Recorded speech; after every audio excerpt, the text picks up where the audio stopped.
നിലമ്പൂരിൽ ഇലക്ഷന് വേണ്ടിയിട്ടുള്ള പ്രചരണ പരിപാടികളിലാണ് പാർട്ടികളെല്ലാം. പക്ഷേ പഴയതുപോലുള്ളൊരു ആവേശമൊന്നും ഇലക്ഷൻ മേഖലയിൽ കാണുന്നില്ല. അതിന് പ്രധാന കാരണം എന്ന് പറയുന്നത് ഇപ്പോൾ UDF LDF തമ്മിൽ നേരിട്ടുള്ള ഒരു ഫൈറ്റിലേക്ക് വരുന്നു. പാർട്ടി ചിഹ്നത്തിൽ മത്സരം നടക്കുന്നു.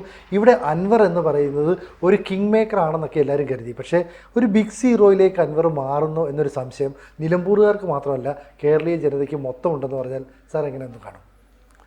അല്ല, അൻവർ സീറോ ആകേണ്ടത് കേരള രാഷ്ട്രീയത്തിൻ്റെ ഒരാവശ്യം കൂടിയാണെന്നാണ് എനിക്ക് തോന്നുന്നത്. കാരണം രാഷ്ട്രീയത്തിൽ മനുഷ്യനെ ഒരു നിലപാട് ആവശ്യമാണ്. ആ നിലപാടിനനുസരിച്ച് പ്രവർത്തിക്കുമ്പോൾ മാത്രമാണ് അതിനൊപ്പം അണികൾ നിൽക്കുന്ന ഒരു സാഹചര്യം ഉണ്ടാവുള്ളൂ. കാരണം ഇതൊരു ഓഫറാണല്ലോ. ഒരു ലീഡർ പൊതുവെ അണികൾക്കും സമൂഹത്തിനും നൽകുന്ന ഓഫറാണ്.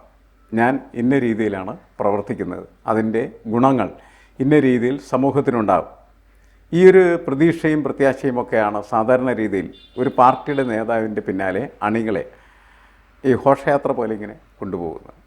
കാരണം അത് മനുഷ്യൻ്റെ അടുക്കുള്ളൊരു പ്രധാനപ്പെട്ട ക്യാരക്ടറാണ് ഈ ഹനുമാൻ കോംപ്ലക്സ് എന്ന് പറയുന്നത്.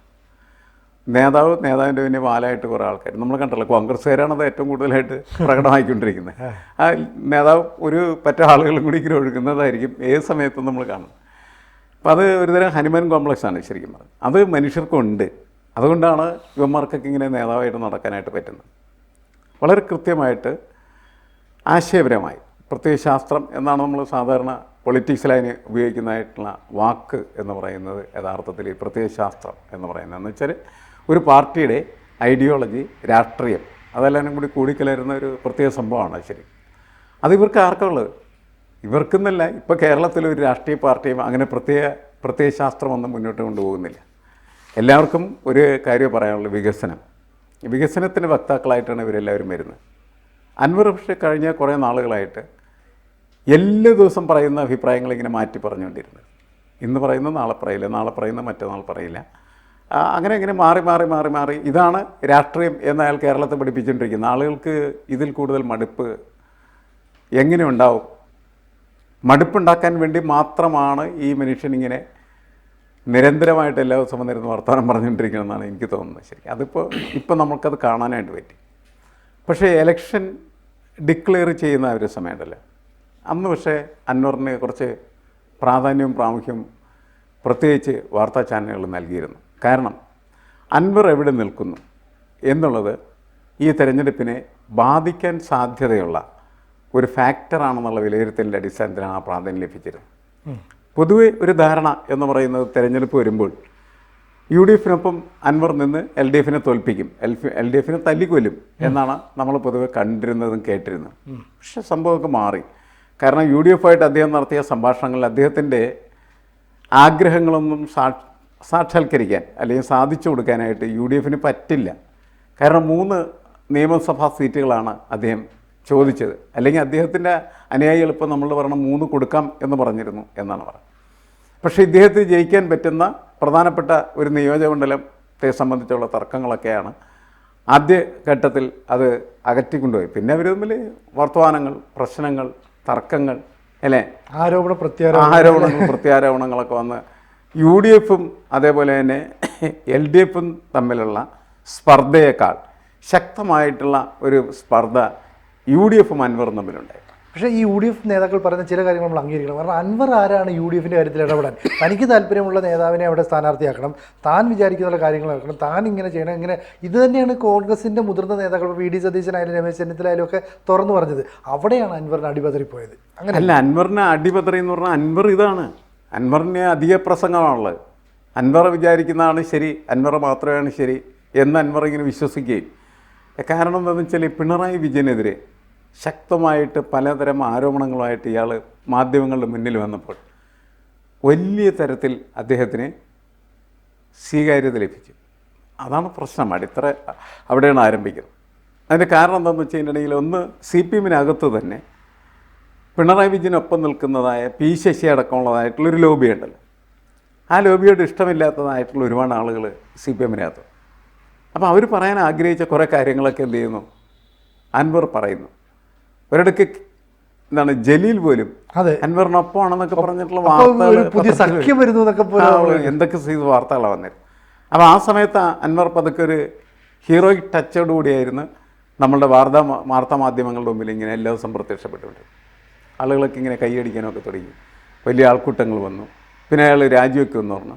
രാജിവെച്ച് സമ്മേളനങ്ങളൊക്കെ നടത്തി. ആ സമ്മേളനങ്ങൾക്ക് വലിയ ആൾക്കൂട്ടമായിരുന്നു. അത് കഴിഞ്ഞ് നമ്മളിങ്ങോട്ട് എത്തുമ്പോൾ നമ്മൾ പ്രധാനമായിട്ടും എല്ലാവരും ചോദിച്ചൊരു ചോദ്യം, അൻവർ കോൺഗ്രസ് ഇനി വിധേയനായി നിൽക്കുമോ അതോ കോൺഗ്രസ് അൻവറിന് വിധേയനായി നിൽക്കുമോ എന്ന് പറയുന്നൊരു ക്വസ്റ്റ്യൻ വന്നു. ആരാണ് ഇവിടെ വിജയിക്കുന്നത്? അങ്ങനെ ആ ചോദ്യം കോൺഗ്രസിൻ്റെ മുന്നിലേക്ക് ഇട്ട സമയത്ത് കോൺഗ്രസ് പ്രശ്നത്തിലായി. കാരണം എന്താണ്, കോൺഗ്രസിൻ്റെ സ്ഥാനാർത്ഥി അൻവർ തീരുമാനിക്കും. അല്ലേ അൻവർ അങ്ങ് തീരുമാനിച്ചു കളഞ്ഞു. പിന്നെ കോൺഗ്രസ് എന്തിനാ അൻവർ എന്ന് തീരും. ഇങ്ങനെ വന്നപ്പോൾ കോൺഗ്രസിൻ്റെ അസ്തിത്വത്തെ ബാധിക്കുന്ന ഒരു പ്രശ്നമായിട്ട് വന്നു. അപ്പോൾ ആ കോൺഗ്രസ്സുകാരെല്ലാം ഉയർത്തെഴുന്നേറ്റ് ഇല്ല, കോൺഗ്രസിൻ്റെ സ്ഥാനാർത്ഥിയെ കോൺഗ്രസ്സാണ് തീരുമാനിക്കുന്നത്, അൻവറല്ല, നീ വെട്ടിപ്പോയിരിക്കും എന്നൊക്കെയുള്ള നിലയിൽ അവർ ഇടപെടാനായിട്ട് തുടങ്ങി. സതീശനൊക്കെ ശക്തമായിട്ട് മുന്നിൽ വന്ന് നിന്നു. അതോടെ അൻവർ തന്നെ പറഞ്ഞു, കോൺഗ്രസിൻ്റെ സ്ഥാനാർത്ഥിനെ അവർ സ്വീകരിക്കട്ടെ, ഏത് സ്ഥാനാർത്ഥിനെ ചേർത്തിയാലും എന്ന് വെച്ചാൽ ഏത് ചെകുത്താനെ സ്ഥാനാർത്ഥിയാക്കിയാലും ഞാൻ അവരെ സഹായിക്കാം എന്ന് പറഞ്ഞു. പക്ഷേ അയാളുടെ കണ്ടീഷൻസൊക്കെ അയാൾ എന്ത് ചെയ്തുകൊണ്ടിരുന്നു, ഈ കോൺഗ്രസിനകത്ത് ഇങ്ങനെ വെച്ചുകൊണ്ടിരുന്നു. അതൊരിക്കൽ പോലും അയാൾ പറയുന്നതിനനുസരിച്ചിട്ട് കാര്യങ്ങൾ നടക്കാതെ വന്നപ്പോൾ അയാൾ അവർക്കെതിരായി തീരുകയും അങ്ങനെ അയാൾ തൃണമൂൽ കോൺഗ്രസിൻ്റെ സ്ഥാനാർത്ഥിയായി മത്സരിക്കുമെന്ന് പ്രഖ്യാപിച്ചു. നമ്മൾ അങ്ങനത്തെ ഒരു പ്രതീക്ഷയിലിരുന്നു. കാരണം തൃണമൂലിൻ്റെ കൊടി അല്ലേ, പുല്ലും പുഷ്പമൊക്കെ ആയിട്ട് ഇവർ വഴിയിലിറങ്ങി ഭയങ്കര ബഹളാക്കിക്കൊണ്ടിരിക്കുകയാണ്. പക്ഷേ നമ്മളെ അത്ഭുതപ്പെടുത്തിക്കൊണ്ട് ഒരു കാര്യം ഇവിടെ സംഭവിച്ചു. ഇയാൾ 2 സെറ്റ് പത്രിക കൊണ്ടേ കൊടുത്തു. ഒന്ന് തള്ളിപ്പോകുന്ന ആൾക്ക് കൃത്യമായിട്ട് അറിയാമായിരുന്നു, അത് തള്ളട്ടെ, അത് തള്ളി. അത് തൃണമൂലിൻ്റെയാണ്, ആണ്. അല്ല തള്ളാൻ വേണ്ടി. കാരണം തൃണമൂലിൻ്റെ സ്ഥാനാർത്ഥിയായിട്ട് നിന്നാൽ ഇയാളുടെ സ്വാതന്ത്ര്യം കുറയും. പിന്നെ തീരുമാനങ്ങളൊക്കെ എന്ന് പറഞ്ഞാൽ തൃണമൂൽ കോൺഗ്രസിൻ്റെ നേതൃത്വം സ്വീകരിക്കണം. അത് കേരളത്തിലെ നേതൃത്വം സ്വീകരിച്ചാൽ പോരാ, അത് അഖിലേന്ത്യാ നേതൃത്വം സ്വീകരിക്കേണ്ടി വരും. ഇയാളെ സ്ഥാനാർത്ഥിത്വം പ്രഖ്യാപിച്ച് പ്രവർത്തിക്കാൻ തുടങ്ങി. പിന്നെ അവർ പറയുന്നതനുസരിച്ച് പ്രവർത്തിക്കും. ഇതിന് അയാളൊന്നും തയ്യാറില്ല.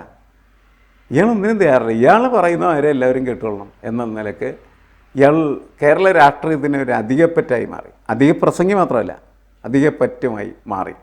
ആ സാഹചര്യത്തിലാണ് ഇപ്പോൾ തിരഞ്ഞെടുപ്പിൻ്റെ രാഷ്ട്രീയ അവസ്ഥ എക്സിസ്റ്റ് ചെയ്യുന്നത്. ഇപ്പോൾ ഈ ആര്യാടൻ ഷൗക്കത്ത് എന്ന് പറഞ്ഞാൽ അവിടുത്തെ നിലമ്പൂരിലെ നഗരസഭയുടെ ചെയർമാനായിരുന്നു. ആര്യാടൻ മുഹമ്മദ് എന്ന് പറയുന്ന ഒരു ലെജൻഡിൻ്റെ കീഴിൽ വളർന്നു വന്ന ഒരു മകൻ എന്ന രീതിയിലുണ്ട്. പക്ഷേ ഇയാൾക്കെതിരെ ആരോപണം എന്താ, മുസ്ലിം സമുദായത്തിനെതിരെ സിനിമ എടുത്തിട്ടുണ്ട്, തങ്ങളെ ചീത്ത വിളിച്ചിട്ടുണ്ട് എന്നൊക്കെ പറയുന്നു. ഇപ്പുറത്ത് സ്വരാജിൻ്റെ കാര്യം വരുമ്പോഴോ, സ്വരാജ് ഈ പറയുന്ന ഹൈന്ദവ വിശ്വാസങ്ങൾക്കെതിരെ നിലപാടെടുത്തിട്ടുണ്ട്. സ്വരാജ് ഗസയ്ക്ക് വേണ്ടിയിട്ട് നിലപാട് കൊണ്ടു. പലസ്തീൻകാരും ഹമാസുകാരും എന്ത് തെമ്മാടിത്തരം കാണിച്ചാലും അതിനെയൊക്കെ നമ്മൾ അംഗീകരിക്കണമെന്ന് പറയുന്നു. അപ്പം ഇവർ ആരോപണ പ്രത്യാരോപണങ്ങളുമായിട്ട് കളം പിടിച്ചു വന്നപ്പോൾ അൻവർ എന്ന് പറയുന്ന വ്യക്തിക്ക് മുമ്പുണ്ടായിരുന്ന സ്വാധീനം പോലും നിലമ്പൂരില്ലാതായി എന്ന് പറഞ്ഞാൽ ഒരുപക്ഷെ ഈ തെരഞ്ഞെടുപ്പ് കഴിയുമ്പോഴേക്കും അൻവർ എന്ന പേര് പോലും ജനങ്ങൾ വിസ്മരിക്കുന്ന ഒരു ഘട്ടത്തിലേക്ക് നീങ്ങുന്നു. അപ്പം സാറ് പറഞ്ഞതുപോലെ ഈ ഹനുമാൻ കോംപ്ലക്സ് ആയിരിക്കാം അൻവറിനെ ഈ പടുകുഴിയിലേക്ക് കൊണ്ടുവന്ന് എത്തിച്ചതെന്ന് പറഞ്ഞാൽ തെറ്റു പറയാനും പറ്റില്ലല്ലോ. അത് ശരിയാണ് ശരിക്കും. കാരണം വെച്ചാൽ ഇങ്ങനെ എപ്പോഴും ഇയാൾ കാശും വെള്ളവും ഒക്കെ കൊടുത്ത് ഒരുപാട് ആളുകൾ ഇങ്ങനെ കൊണ്ടു നടക്കുന്ന സമയത്ത് കാശും വെള്ളവും പുല്ലും ഒക്കെ, നമുക്ക് പുഷ്പം മാത്രമല്ല ഒക്കെ കൊടുത്ത് കുറേ ആളുകളിങ്ങനെ കൂടെ കൊണ്ടു നടക്കും. വലിയ ആരവമായിട്ട് ഇങ്ങനെ പുള്ളി നീങ്ങുകയും മാധ്യമങ്ങൾ എല്ലാ ദിവസവും അൻവറെ എന്താണ് അങ്ങ് പറയുന്നത് എന്ന് അന്വേഷിച്ച് അയാളുടെ അടുക്കളയിൽ പോയിരിക്കുകയും ചെയ്യുന്ന സാഹചര്യം വന്നപ്പോൾ അങ്ങനെ മാധ്യമങ്ങളാണ് ഇവരിങ്ങനെ പെരുപ്പിച്ച് വലുതാക്കി കൊണ്ടുവരുന്നത്. അങ്ങനെ വന്നപ്പോൾ അൻവർ ആഹാ കൊള്ളാലോ, ഞാൻ കേരളത്തെ നയിക്കുന്ന ഒരാളായി മാറിക്കഴിഞ്ഞല്ലോ, കേരളത്തെ ഞാൻ പറയുന്നതനുസരിച്ച് മുന്നോട്ട് കൊണ്ടുപോകാനായിട്ട് കഴിയും എന്ന് അയാളെ കൂടി വിചാരിപ്പിക്കുന്ന തരത്തിലേക്ക് ഇവരെല്ലാവരും കൂടി കടന്ന് പ്രവർത്തിച്ച് അയാളെ പ്രമാണിയാക്കി അവസാനം എന്ത് ചെയ്യുന്നത് വെച്ചാൽ ആ പ്രമാണി ഒരു പ്രാണിയായി മാറുന്ന സ്ഥിതിയിലേക്ക് എത്തിച്ചേർന്നു. ഇതാണ് സംഭവിച്ചുകൊണ്ടിരിക്കുന്നത്. അപ്പോൾ ഈ ഇലക്ഷൻ ശരിയായിട്ടുള്ളൊരു ഇലക്ഷൻ ചൂടിലേക്ക് വരുമ്പോൾ, ഇലക്ഷൻ ആര് തമ്മിലുള്ള ഇലക്ഷനാണ്, ഇടതുപക്ഷവും അതേപോലെ തന്നെ വലതുപക്ഷവും തമ്മിൽ, അല്ലെങ്കിൽ ഇടതുപക്ഷവും UDF തമ്മിലുള്ള ഒരു മത്സരമായി, LDF UDF തമ്മിലുള്ള മത്സരമായി മാറി. അങ്ങനെ മത്സരമായി അവരങ്ങോട്ടും ഇങ്ങോട്ടും ആരോപണങ്ങളും പ്രത്യാരോപണങ്ങളൊക്കെ ഉന്നയിക്കുമ്പോൾ അതിനിടയിൽ അൻവറിന് സ്പേസ് ഇല്ലാണ്ട്, അൻവറിനും സ്പേസ് ഇല്ല, BJPക്കും സ്പേസ് ഇല്ല, ആർക്കും സ്പേസ് ഇല്ലാത്ത സ്ഥിതിയിലേക്ക് പോവുകയാണ് ചെയ്യുന്നത്. കാരണം BJP അത്രയ്ക്ക് ഉദ്ദേശിക്കുന്നുള്ളൂ ഒരു ത്രികോണ മത്സരത്തിൻ്റെ പൊസിഷനിലേക്ക് അത് കൊണ്ടുവരാനായിട്ടുള്ള ഒരു കപ്പാസിറ്റി നിലമ്പൂരിൽ BJPക്ക് ഇല്ല. അതൊരു പ്രശ്നമാണ് BJPയെ സംബന്ധിച്ചിടത്തോളം. മാത്രമല്ല അവർക്ക് ആ ഒരു താല്പര്യം തിരഞ്ഞെടുപ്പ് മത്സരിക്കാണ്ട് അല്ലേ. രാജീവ് ചന്ദ്രശേഖരൻ പറഞ്ഞു ഇതെന്ത് വേസ്റ്റ്, പിന്നെ വെറുതെ ഇവിടെയൊക്കെ പോയി കാശ് കളയേണ്ട വല്ല കാര്യമുണ്ട് എന്നൊക്കെ ചോദിച്ച് നിൽക്കുമ്പോഴാണ്. പക്ഷേ ഇത് ജനാധിപത്യമല്ലേ, നിങ്ങൾ മത്സരിക്കായിരുന്നതിൻ്റെ ആളുകളൊക്കെ എന്ത് പറയും, ശരി മത്സരിക്കാം എന്ന് പറഞ്ഞാൽ അങ്ങനെ മത്സരിക്കുന്ന ഒരു സ്ഥിതിയാണ് അവിടെ ഉള്ളത്. അതിന് പറ്റിയ ഒരു കേരള കോൺഗ്രസ്സുകാരനെ കൊണ്ടുവന്ന് എന്താണ് കാവ്യയിൽ മുക്കി പൊക്കിയെടുത്ത് കാവ്യ കഥാപാത്രമാക്കി മാറ്റി. ഇങ്ങനത്തെ തമാശകളാണ് നമ്മൾ കണ്ടുകൊണ്ടിരിക്കുന്നത്. അപ്പോൾ ഇപ്പോൾ പൊതുവേ ഈ പത്രങ്ങളൊക്കെ പറയുന്ന പത്രങ്ങളും അതുപോലെ തന്നെ നമ്മുടെ ടെലിവിഷൻ ചാനലുകളൊക്കെ പറയുന്നത് ഇതൊരു ചതുഷ്കോണ മത്സരമാണ് എന്നാണ്. ചതുഷ്കോണ മത്സരം എന്ന് പറഞ്ഞാൽ 4 സ്ഥാനാർത്ഥികളും തുല്യമായിട്ടുള്ള രീതിയിൽ മത്സരിക്കുന്ന ഒരു തെരഞ്ഞെടുപ്പാണെങ്കിൽ അങ്ങനെ ഒത്തിരി വിശേഷണ പ്രസക്തിയുള്ളൂ. അല്ലാതെ വെറുതെ 4 പേര് നിൽക്കുമ്പോൾ അത് ചതുഷ്കോണം എന്ന് പറഞ്ഞതിൽ ഒരു കഥയില്ല. ഇപ്പം എനിക്ക് വന്ന് 10 പേരുണ്ടെന്ന് അതെ. അപ്പോൾ ഒരു ദശമത്സരം. അപ്പോൾ അങ്ങനെ അത് കണക്കാക്കുന്നതിലൊരു കഥയുമില്ല. ചതുഷ്കോണ മത്സരം എന്ന് പറഞ്ഞാൽ 4 സ്ഥാനാർത്ഥികളും പ്രബലമായിട്ടുള്ള രീതിയിൽ ഏതാണ്ട് തുല്യമായിട്ടുള്ള രീതിയിൽ മത്സരിക്കുമ്പോൾ മാത്രമാണ് നമുക്കത് അങ്ങനെ പറയാൻ പറ്റും. അങ്ങനത്തെ ഒരു സ്ഥിതിയില്ല ശരിക്കും. ഇടതുപക്ഷവും വലതുപക്ഷവുമാണ്. ഇടതുപക്ഷം വലതുപക്ഷം നമ്മൾ പറയുമ്പോൾ വലതുപക്ഷം പലതുള്ളതിൻ്റെ പേരിൽ ഇടതുപക്ഷം ഇവിടെ തൽക്കാലത്തൊക്കെ വരണമുള്ളതിൻ്റെ പേരിലും നമുക്ക് അതിനേക്കാളും നല്ലത് LDF UDF എന്ന് വിശേഷിപ്പിക്കുന്നത്. മത്സരം അവസാനം LDF UDF തമ്മിലുള്ള മത്സരമായിട്ട് മാറി. കുറച്ചും കൂടി കഴിയുന്ന സമയത്ത് അത് പിണറായി വിജയൻ്റെ രാഷ്ട്രീയവുമായിട്ട് കൂട്ടിക്കെട്ടി പിണറായിക്കെതിരായിട്ടുള്ള ഒരു മത്സരമായിട്ട് രൂപപ്പെടുത്തിയെടുക്കാനായിട്ട് UDF പരിശ്രമിക്കുകയും അങ്ങനെ അത് വരികയും ചെയ്യും. അങ്ങനെ വരുമ്പോൾ പിന്നീട് അതിനിടയ്ക്ക് നിൽക്കുന്ന 2 കക്ഷികൾക്കും കാര്യമായ പ്രസക്തിയൊന്നും ഉണ്ടാവില്ല. പക്ഷേ അങ്ങനെയൊക്കെ നമ്മൾ പറയുമ്പോഴും അവരൊക്കെ പിടിക്കുന്ന വോട്ടുകൾക്ക് ഇതിൽ ഈ ഇലക്ഷനിൽ സ്വാധീനം ചെലുത്താൻ കഴിഞ്ഞേക്കാം. കാരണം LDF UDF ഏതാണ്ട് കട്ടക്ക് സ്വാധീനമുള്ള ഒരു പ്രദേശമാണത്. നിയമസഭാ തെരഞ്ഞെടുപ്പിൻ്റെ ചരിത്രം വെച്ച് പരിശോധിച്ചാൽ ഒരു പ്രത്യേക കാലം വരെ UDF വലിയ സ്വാധീനം ഉണ്ടായിരുന്ന. പിന്നെ എനിക്ക് തോന്നുന്നു 2011 അതിൽ ഈ അതിർത്തി പുനർനിർണയത്തിന് ശേഷം ആ കോൺസ്റ്റിറ്റ്യൂഷൻ എന്ന് പറയുന്നത് റീകോൺസ്റ്റിറ്റ്യൂട്ട് ചെയ്യും. അതിനുശേഷം ഒരു 5,000-6,000 വോട്ടിൻ്റെ വ്യത്യാസമൊക്കെയാണ് UDF LDF തമ്മിലുള്ളത്. അതൊക്കെ പക്ഷേ ഒരു തെരഞ്ഞെടുപ്പിൽ മറയ്ക്കാവുന്നേ ഉള്ളൂ. 6,000 വോട്ട് എന്നൊക്കെ പറഞ്ഞ ഒരു വലിയ ഭൂരിപക്ഷമായിട്ട് നമ്മൾ കണക്കാക്കില്ല. എങ്കിലും പലരും രാഷ്ട്രീയ നിരീക്ഷകർ അതുപോലെ തെരഞ്ഞെടുപ്പ് വിശാരദന്മാർ ഇവരൊക്കെ പറയുന്നത് നോക്കൂ, നമ്മുടെ വയനാട് ലോക്സഭാ തെരഞ്ഞെടുപ്പിൻ്റെ കാലം ഒന്ന് പരിശോധിച്ച് നോക്കെ. രാഹുൽ ഗാന്ധിയും അതുപോലെ തന്നെ പ്രിയങ്ക ഗാന്ധിയൊക്കെ നേടിയ ഭൂരിപക്ഷം എന്ന് പറഞ്ഞാൽ 50,000-ന് മുകളിലാണ് UDFൻ്റെ ഭൂരിപക്ഷം എന്ന്. അവിടെ സ്വരായി മത്സരിച്ചിട്ട് എന്ത് കാര്യം എന്നവർ ചോദിക്കുന്നുണ്ട് ഇടയ്ക്കിടയ്ക്ക്. പക്ഷേ ഞാൻ നേരത്തെ പറഞ്ഞ അതല്ല പൊസിഷൻ എന്ന് പറയുന്നത് ഈ നമ്മൾ 2015 ശേഷമുള്ള ആര്യാടൻ അവസാനം വിജയിച്ച തെരഞ്ഞെടുപ്പിന് ആര്യാടൻ മുഹമ്മദിനെ വിജയിച്ച അവസാനത്തെ തെരഞ്ഞെടുപ്പിൻ്റെ ചിത്രം പരിശോധിച്ചാൽ ഒരു 6,000 അത് ആ റേഞ്ചിലുള്ള ഭൂരിപക്ഷം മാത്രമേ അദ്ദേഹത്തിന് നേടാനായിട്ട് കഴിഞ്ഞു. അത് മറയ്ക്കാനായിട്ട് ഇപ്പോൾ LDFന് കഴിയുമോ എന്നുള്ളതാണ് ഈ തെരഞ്ഞെടുപ്പിൻ്റെ ഏറ്റവും പ്രസക്തമായിട്ടുള്ള ചോദ്യം. അതിനുള്ള സാധ്യതകൾ എന്ത് എന്ന് ചോദിച്ചാൽ അതിശക്തമായ ഭരണവിരുദ്ധ വികാരം ആണ് നമ്മൾ കഴിഞ്ഞ എല്ലാ ഉപതെരഞ്ഞെടുപ്പുകളിലും കാണുകയും അവിടെയൊക്കെ LDFന് നേരത്തെ കിട്ടിയിരുന്നതായിട്ടുള്ള ഭൂരിപക്ഷം കുറയുന്നൊരു കാഴ്ച നമ്മൾ കണ്ടിരുന്നതാണ്. UDFനാണെന്ന് വെച്ചാൽ ഭൂരിപക്ഷം കൂടുന്ന കാഴ്ച നമ്മൾ കണ്ടാണ്. അതായിരുന്നു ജനറൽ ട്രെൻഡ്.